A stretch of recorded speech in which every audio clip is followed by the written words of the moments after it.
કાંકરેજ તાલુકાના ટોટાણા ગામે આવેલ બનાસ નદીના કિનારે એક્સપાયર્ડ ડેટ દવાનો જથ્થો મળી આવ્યો।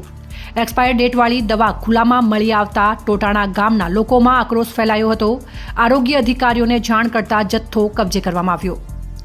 કાંકરેજ તાલુકાના ટોટાણા ગામ એક પવિત્ર ટોટાણા ધામ ગણવામાં આવે છે। ત્યાં આવેલ બનાસ નદીના કિનારે એક્સપાયર્ડ ડેટનો જથ્થો દવાનો જથ્થો ખુલ્લી જગ્યામાં કોઈ અજાણ્યા માણસો દ્વારા ફેંકી દેવામાં આવ્યો હતો, જે બાબતે ટોટાણા પ્રાથમિક આરોગ્ય કેન્દ્રના અધિકારીઓ દ્વારા થરા પોલીસને લેખિત રજૂઆત કરી તપાસ કરવા જણાવ્યું છે।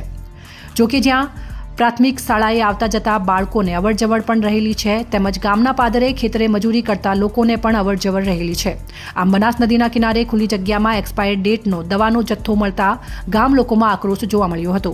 ટોટાણા બનાસ નદીના પુલના છેડે કોઈ અજાણ્યા ખાનગી દવાખાનાવાળા કે આરોગ્ય વિભાગની એક્સપાયર્ડ ડેટની દવાઓ જથ્થાબંધમાં કોઈ નાખી ગયેલ છે, આ બાબતે કોઈ તપાસ થશે ખરા? આ બાબતની જાણ ટોટાણા આરોગ્ય અધિકારીને થતાં ઘટના સ્થળે જઈને મુદ્દામાલનો કબજો કરી ઊંડાણપૂર્વક તપાસ કરવામાં આવે તો બનાસકાંઠા જિલ્લાના કાંકરેજ તાલુકામાં બિલાડીના ટોપની જેમ ગામડે ગામડે દવાખાના ખોલીને બેઠા છે, જેથી આરોગ્ય વિભાગ દ્વારા તપાસ કરી આવા લોકો સામે શિક્ષાત્મક કાર્યવાહી કરવામાં આવે તો કોણ છે આવી દવા જે જાહેરમાં નાખવાવાળા છે તે બહાર આવશે તે જોવાનું રહ્યું। અહેવાલ રામજીભાઈ રાયગોર, કાંકરેજ, બનાસકાંઠા।